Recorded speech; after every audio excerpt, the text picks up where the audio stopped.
What if the life you think you're living today isn't really yours at all? What if every choice you make, every reaction, every fear, isn't guided by the adult you believe yourself to be, but by the child you once were?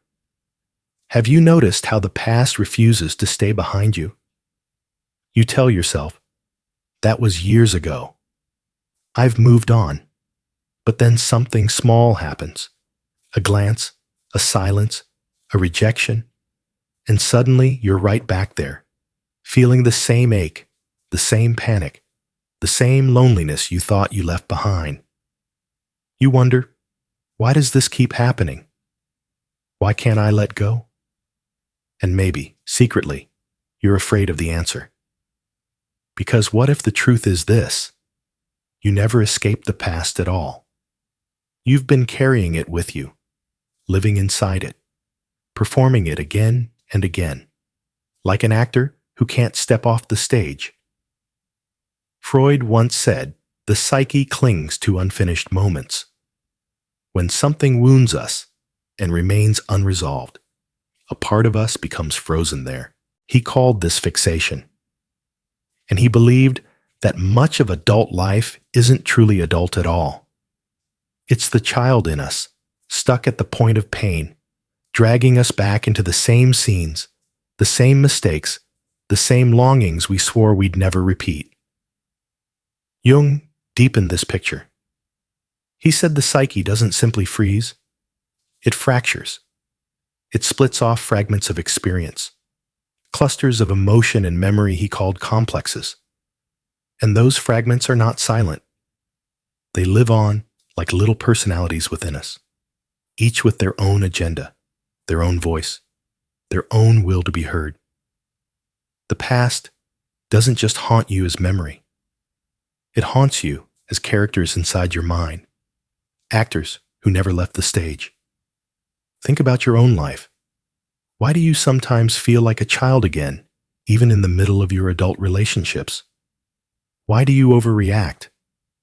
Not as the person you are now, but as the younger self you used to be. It's because that child never left. The child is still inside you, pulling the strings. Picture this. A man in his 40s sits in a meeting. His boss frowns at his presentation. The criticism is mild, professional, almost irrelevant. But the man's chest tightens. His voice shakes. That night he lies awake, replaying the moment, feeling shame far larger than the situation deserves. He tells himself he's weak, irrational, broken. But the truth is simpler and stranger. It wasn't the man who felt the shame.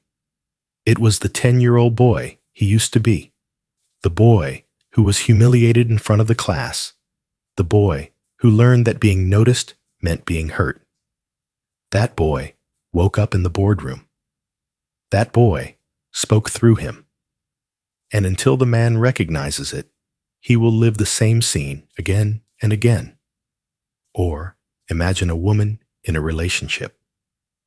She texts her partner and waits. Minutes pass, then hours. The silence grows heavier than the words she longs for. By the time the reply arrives, she has already lived through abandonment, already drowned in the fear of being left. She tells herself she's crazy, too needy, broken. But she isn't. It isn't only her adult self that waits for the message. It's the 5-year-old girl who once waited for her father to come home and never did. It's the 7-year-old who called for her mother and was met with silence. Those children live inside her still. They are the ones panicking. They are the ones screaming. And unless she sees them, she will relive that silence for the rest of her life. This is the tragedy Freud uncovered. We do not simply remember the past. We repeat it, over and over, not because we want to, but because something in us has no other script. The wound becomes the pattern. The pattern becomes the prison. And the prison feels like home. But Jung noticed something else. He saw that the psyche is not cruel for cruelty's sake. The repetition is not meaningless torment. It is insistence. The complex returns because it refuses to be ignored. The child resurfaces because it refuses to be buried. The shadow child, as Jung described it, is the forgotten part of the psyche. Banished, denied, unloved. And like all abandoned children, it cries out until someone finally listens. So when you find yourself living in the past, when you feel trapped in memories you cannot escape, you're not failing. You're being addressed. Your inner world is speaking to you. The question is not, why can't I let this go? The question is, what part of me refuses to be left behind? Let me tell you a story. There was a woman, let's call her Sarah. She was strong, successful, admired by everyone around her. But in private, she felt small. Every time conflict arose, she shrank. Every time someone raised their voice, she dissolved. She hated herself for it. "I'm a grown woman," she would whisper. "Why do I still feel like a scared little girl?" In therapy, the truth emerged. Sarah's childhood had been ruled by a volatile father. When he was angry, she hid in silence. When he criticized, she collapsed into shame. As an adult, those responses lived on. She wasn't weak. She wasn't broken. She was haunted. Haunted by the child who had once survived by disappearing. Haunted by the silence that once kept her safe. Her adult struggles weren't failures. They were echoes. They were the past, replaying itself in the present. This is what it means to live in the past. It isn't nostalgia. It isn't simply memory. It's the unconscious staging old dramas in new theaters. Different people, different rooms, different years. But the same play, the same script, the same forgotten child directing it from the shadows. Freud believed this was the work of fixation, a developmental arrest, a psychic wound frozen in time. Jung believed it was the work of complexes, autonomous fragments of the psyche, alive and insistent, demanding recognition. Two languages, two visions, but both pointing to the same truth.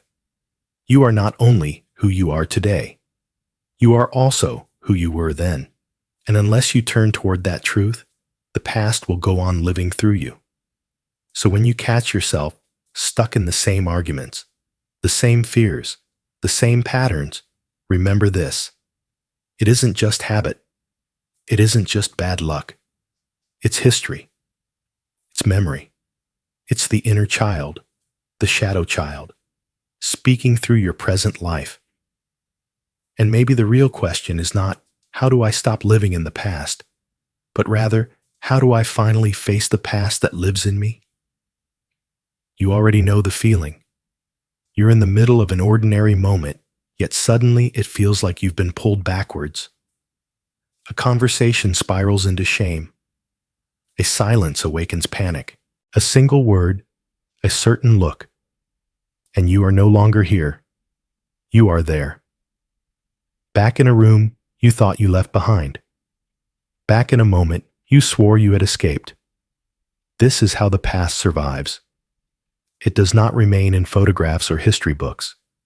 It survives in your body, in the quickening of your heart, in the tightening of your throat, in the instinct to shrink, to lash out, to run. And if you wonder why it's so difficult to let go, Freud would say it is because you are bound. Bound to the past by fixation, a part of you frozen at the moment of pain, unable to grow forward, unable to release its hold. Jung would add that the binding is not passive, it is alive. The complex, that fractured cluster of memory and emotion, is not just a scar. It has energy. It has intention. It acts through you. It speaks through you. It even thinks through you. That is why the past feels stronger than willpower, because you are not only fighting memory, you are contending with a living fragment of yourself. Think of how this shows up in your daily life. You tell yourself you're over someone, yet the sight of them sends you spiraling. You tell yourself you've grown, yet one criticism reduces you to tears. You promise yourself you'll never repeat the same mistake, yet you find yourself standing in the same place, with the same ache, asking the same question: how did I end up here again? The answer is unsettling, because in those moments, you are not only yourself, you are also the child you once were, the child you buried, the child who now rises, demanding to be seen. Imagine someone who always fears abandonment. As an adult, they tell themselves they're independent. But in every relationship, they chase, they cling, they panic at silence. They hate themselves for it. But the panic is not coming from the adult. It's coming from the abandoned child still inside them, crying out in the only language it knows. Or picture a man who explodes in anger. He tells himself he's rational, in control. But the smallest slight ignites him. The fury is too large for the moment. It feels foreign, uncontrollable. Because it is. It belongs not to the man, but to the boy who once swallowed humiliation, who learned that rage was the only way to feel alive. That boy never left. He speaks now with the man's voice, and the man pays the price. This is what it means to live in the past. You don't simply remember it. You embody it. You reenact it. You carry it into every new stage, every new relationship, every new room you enter. But if that sounds hopeless, Jung offers a different lens. He would say that the repetition is not punishment. It is a summons. The child within, the complex, the shadow. It insists on returning not to torment you, but to force you into dialogue. What refuses to be faced will always return. What is finally faced can be transformed. So perhaps the first shift is this. Stop asking, why do I keep repeating the past? And start asking, what part of me is calling for attention? When you treat overreaction as weakness, you shame the child further. When you call yourself crazy for panicking, you silence the one who has already been silenced. When you demand perfection from yourself, you become the same critic who once wounded you. And the cycle tightens.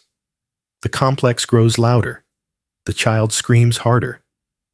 But what if, in the very moment of repetition, you recognized who was really speaking? What if you said, not I am broken, but I am haunted. Not I am weak, but a younger self is calling to me.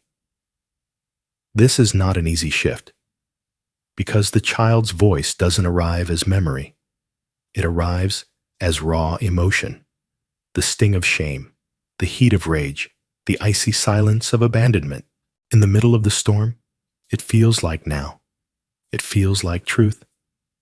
It feels like life or death. But what if, instead of drowning in it, you could whisper to yourself, this is not only mine. This is history, surfacing. This is the past, demanding to be seen. Freud warned that what is repressed always returns.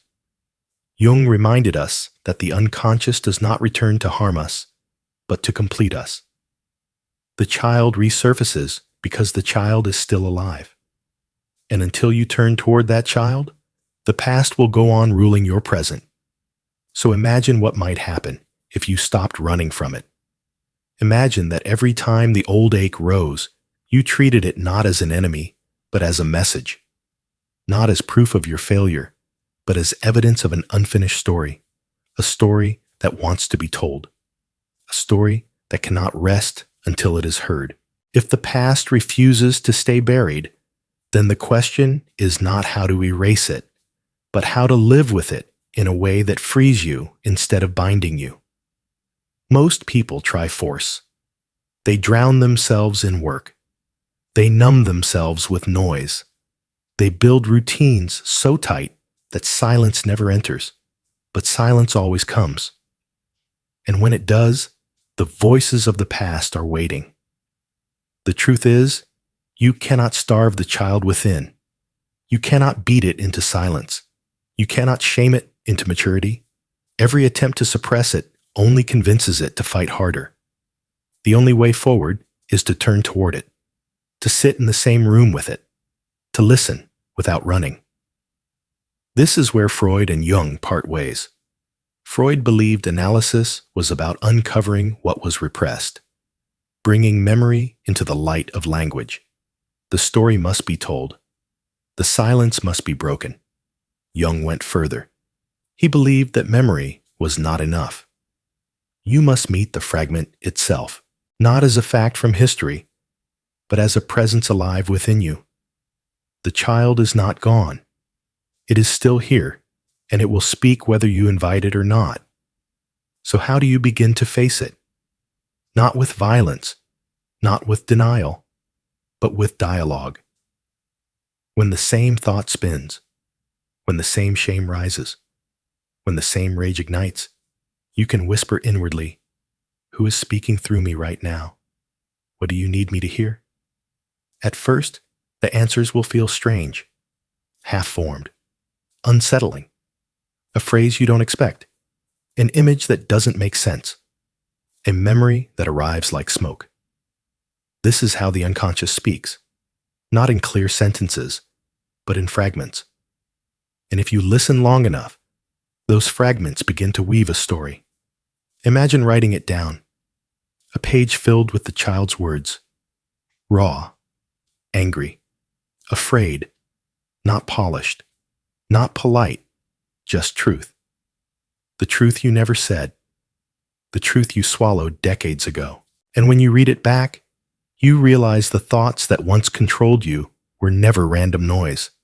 They were messages, trying desperately to break through. Jung often encouraged active imagination, to sit quietly, to allow the figures of the unconscious to appear, and to engage them.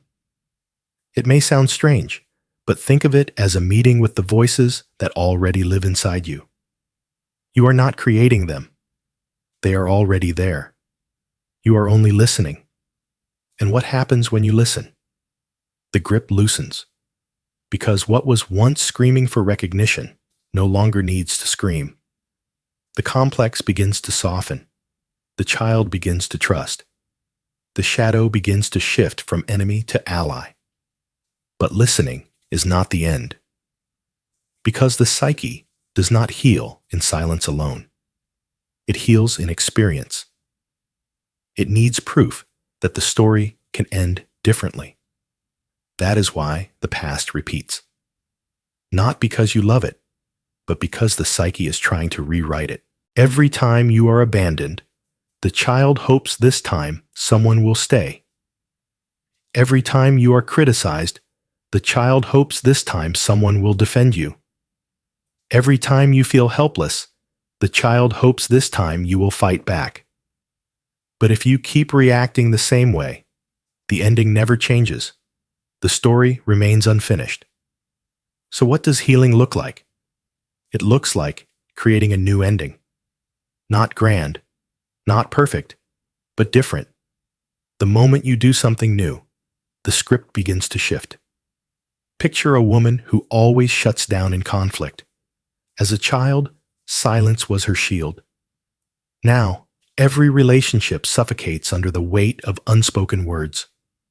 One day, in the middle of an argument, she feels the familiar pull toward silence. Her body screams, "Hide!" But instead, she speaks one trembling sentence. Her voice cracks. Her chest burns. But in that moment, the ending changes. The psyche learns there is more than silence, or a man who always explodes in rage.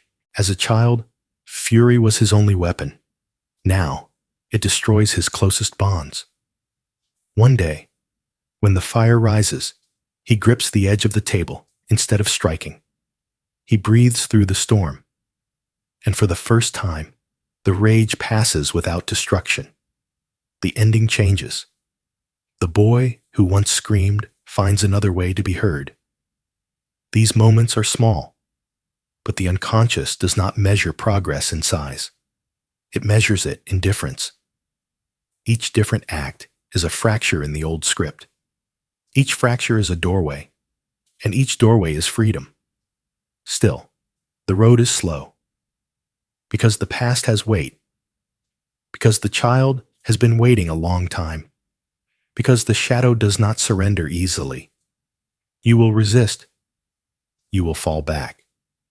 You will repeat again and again. But repetition is not failure. It is rehearsal. Each time the pattern returns, you are given another chance to answer differently. And each different answer weakens the hold of the past. Freud once said that analysis turns hysterical misery into ordinary unhappiness. It was his way of saying, healing is not erasure. You will never forget the past. You will never erase the child. But you can live without being bound to them. Jung would call this individuation. Not perfection, not escape, but wholeness. To live as a self that includes the child, but is no longer ruled by it. So when you ask how to stop living in the past, the answer is not to bury it deeper. It is to live with it differently, to recognize when the past is speaking, to listen without collapsing, to act in ways the child never could, and in doing so, to teach the child within that the world has changed, that you have changed, that a new ending is possible. And this is the quiet revolution. The past stops repeating not when it disappears, but when it is finally integrated. When the voices of yesterday become part of your chorus, not your chains. You've followed the echoes of the past long enough to know they don't vanish easily. And maybe now, as you sit with everything we've uncovered, questions begin to stir. Not loud, not certain, but whispers. Whispers you might not even admit to yourself. One asks, if the past lives inside me so powerfully, am I ever truly free? The thought feels heavy, almost unbearable. You imagine being trapped forever in the same loops, destined to repeat the same story until your last breath. Freud saw this fear in his patients. He called it repetition compulsion, the psyche's loyalty to what once hurt it most. But Jung reframed the question. He said the psyche does not circle endlessly for no reason. It circles because something has been left unfinished. And once the unfinished is faced, the cycle softens. Not overnight, not cleanly. But slowly, the past loses its claim. Freedom is not the absence of memory. It is the ability to live without being ruled by it. Another whisper rises. What if facing the past only makes it worse? What if opening the door unleashes a flood I can't contain? This is the fear that keeps most people silent. They think, if I ignore it, maybe it will fade. But the ignored never fades. It only grows louder in the dark. Freud saw this in his patients, whose symptoms multiplied the more they repressed. Jung saw it in his own visions, when the figures he tried to deny grew monstrous. But when he finally turned toward them, they changed. They revealed wisdom hidden inside their terror. This is what most people miss. The monster is not what it seems. It is the child in disguise, begging for recognition. And when you finally listen, it softens. Then comes the quietest, most dangerous thought of all. What if this is just who I am? What if I am my past? That belief is the deepest prison. Because if you accept it, you stop looking for doors. But Jung once wrote, what you are is not the whole of you. The past is part of you, yes. The inner child is part of you, yes. But they are not all of you. You are also the one who can see the pattern, the one who can step outside the loop, who can notice, who can choose. And the moment you notice, you are already more than the past, because the child cannot notice. The wound cannot step back. Only you, here and now, can. And that means you are not your past. You are the one who holds it. Think of it this way. Imagine your life as a house. Each room holds a memory. Some rooms are warm, filled with laughter and light. Others are locked, heavy with dust and silence. For years you've avoided them, living only in the bright spaces. But at night, when the house grows still, the locked doors rattle. The voices seep through the walls. You think, I will never be free. But what if freedom is not leaving the house? What if freedom is opening the doors, walking inside, lighting a candle, and sitting with whatever you find there? Because once you do, the house is no longer haunted. It is whole. This is why Jung spoke of individuation, not escape, not perfection, but wholeness. To gather the scattered parts, to welcome the abandoned rooms, to live as a self that includes every shadow, but is no longer ruled by them. And yet, even knowing this, you may stumble. You may fail. You may fall back into the old loops again and again. And each time you'll wonder, does this mean nothing has changed? But remember this, every time you recognize the loop, you are already different. Because once, you didn't notice. Once, you were swallowed whole. Now, you see it. You name it. And even if you fail to act differently this time, the recognition loosens the knot. Each glance at the past is a thread pulled. And slowly, the knot unravels. So what does this leave you with? Not a cure, not a perfect ending, but a path that winds through memory, through shadow, through the child you once were. And each time you walk it with awareness, the weight grows lighter. The voices grow softer. The rooms grow brighter. Freud gave us the warning, what is repressed always returns. Jung gave us the hope, what is faced can be integrated. Together, they remind us that the past is not a prison, it is a labyrinth. And every time you circle back, every time you face the same wall, you are not stuck. You are being guided. Because the labyrinth does not lead outward.